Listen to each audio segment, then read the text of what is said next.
Rice TV, सच सबसे आगे।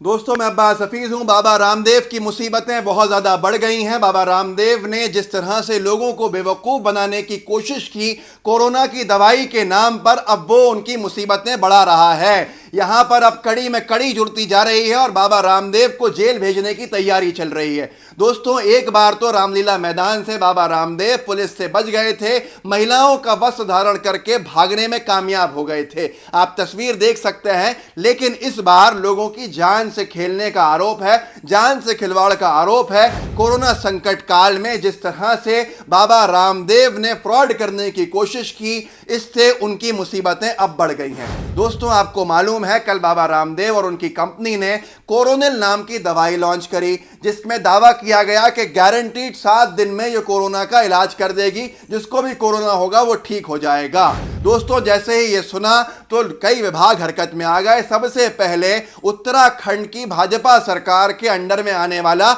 आयुर्वेद विभाग हरकत में आया। उसके लाइसेंस के वरिष्ठ अधिकारी ने अपना बयान जारी करके ये जानकारी दी कि हमसे कोई अनुमति नहीं ली बाबा रामदेव ने कोरोना की दवाई बनाने के नाम पे, बल्कि हमसे तो अनुमति ली थी 10 जून को, ये कहकर कि हम दवा बनाना चाहते हैं इम्यूनिटी बढ़ाने की, और जो खांसी है और गले की खराबी है और बुखार की दवाई बनाना चाहते हैं। इस नाम पे हमने अनुमति दी थी, ना हमने कोरोना की दवाई बनाने की अनुमति दी, ना हमसे मांगी गई। सुनिए BS रावत क्या कहते हैं। हमारे द्वारा जो उसको अनुमोदित किया गया है उसमें इम्यूनिटी बूस्टर और कास और श्वास, खांसी और बुखार, इसके लिए उसको अप्रूव किया गया है। इसके अलावा कोरोना के लिए हमारे द्वारा कोई उसका अप्रूवल नहीं दिया गया। अब दोस्तों, सबसे पहले तो ये हुआ कि वहां उत्तराखंड की सरकार, जिसका इनको लगता था कि वो ये उनसे ऊपर है क्योंकि भाजपा की सरकार है, वो ही हरकत में आ गई। मामला यहां लोगों की जान का था। अब इसके बाद दूसरा जो हरकत में आया वो आया आयुष्मान मंत्रालय नरेंद्र मोदी जी की सरकार का, जिसके मंत्री शिवपत नायक हैं। आयुष्मान मंत्रालय ने इनके सारे विज्ञापनों पर बैन लगा दिया, इनके सारे जो बिक्री थी उस पर बैन लगा दिया। ये नहीं बेच सकते जब तक हम इसको पास नहीं करेंगे। आयुष्मान मंत्री का कहना था कि उन्होंने गाइडलाइंस का पालन नहीं किया। सुन लीजिए श्रीपद नायक क्या कहते हैं। ये सब कर दिया उन्होंने, और ये भेजने से पहले ही वो डिक्लेयर कर दिया। ये नहीं होना चाहिए था, लेकिन हमने उसको रिक्वेस्ट किया कि आप तुरंत जल्दी से जल्दी भेजो।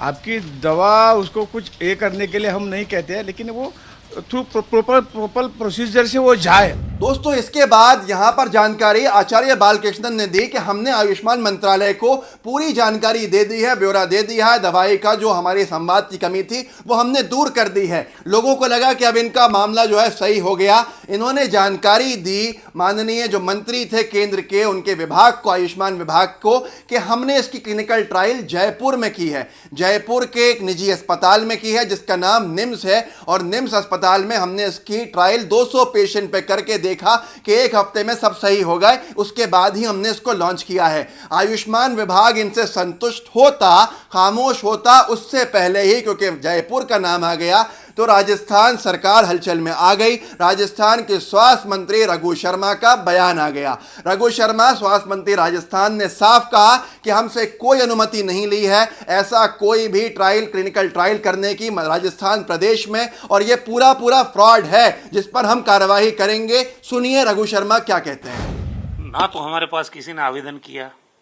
ना हमने किसी को स्वीकृति दी। ये तमाशा है क्या? WHO क्या कह रहा है, ICMR क्या कह रहा है? और इस तरह की जो क्लिनिकल ट्रायल है वो बिना सरकार की परमिशन के कैसे आप कर सकते हो? ये तो आपराधिक कृत्य है, ये तो दंडनीय अपराध है। हम देखेंगे जो FIR दर्ज की एक डॉक्टर ने, मैं पुलिस डिपार्टमेंट को डायरेक्शन दूंगा और ये कहूंगा कि इसका इन्वेस्टिगेशन हो।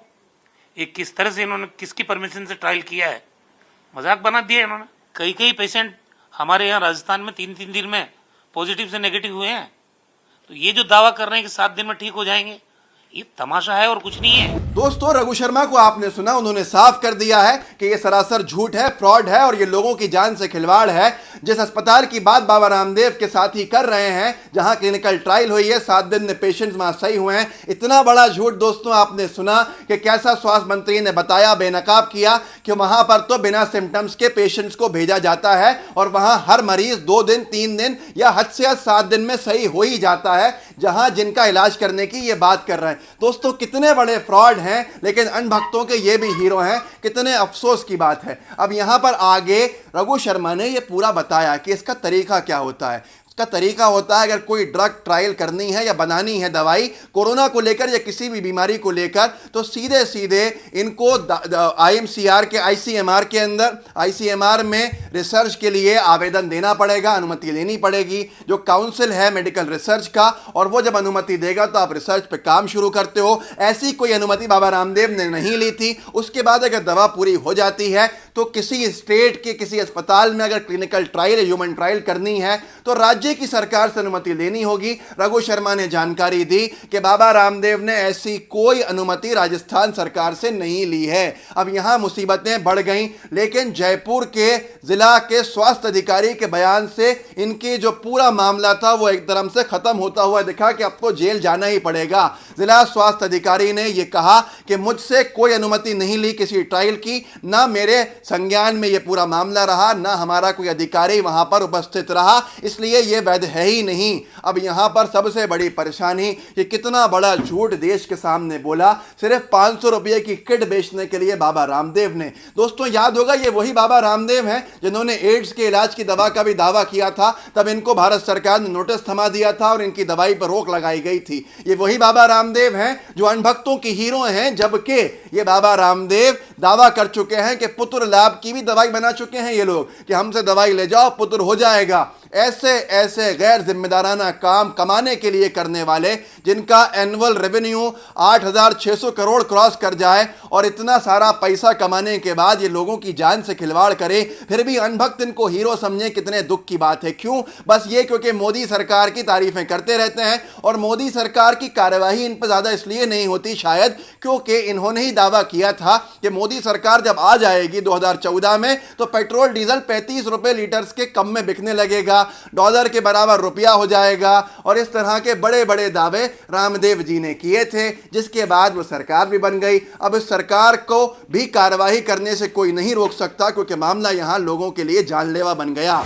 किस तरह से आपदा को अवसर ने बदलने का काम किया, लोगों की जान से खेलने के ऊपर। बाबा रामदेव तो अवसरवादी हैं ही, आपको पता ही है। मैगी का विरोध करते थे और फिर खुद की मैगी नूडल्स बना के लॉन्च कर दी पतंजलि के नाम से। इसी तरह से पास्ता का विरोध किया और उसके बाद खुद पास्ता को बना के लॉन्च कर दिया अपनी पैकेजिंग के अंदर। ऐसे ही कई चीजें हुई। एक जमाने में फटी हुई डेनिम और जीन्स का विरोध किया था और फिर खुद इन्होंने अपनी साइट पर उसको बेचने का काम किया। तो दोस्तों, आपको समझना पड़ेगा कौन फ्रॉड है और कौन सही है, कौन जेन्युइन है। अनभक्तों की अनभक्ति इस देश को लेकर डूब रही है। लोग बीमारी से परेशान हैं और बाबा रामदेव इस आपदा में अवसर तलाश रहे हैं। और जो अनभक्त हैं, आज पता चला कि अनभक्तों के लिए सिर्फ मोदी जी की बुराई नहीं, रामदेव जी की बुराई भी सुनना बहुत मुश्किल है। दोस्तों, अगर आपको समझ में आ गया कि किस तरह से लोगों की जान से खेला जा रहा है तो इस वीडियो को आगे बढ़ाइए, शेयर कीजिए, चैनल को सब्सक्राइब कीजिए, लाइव टीवी को का बेल आइकन दबाइए ताकि हमारे सारे काम आप तक पहुंच सके। जय हिंद, जय भारत।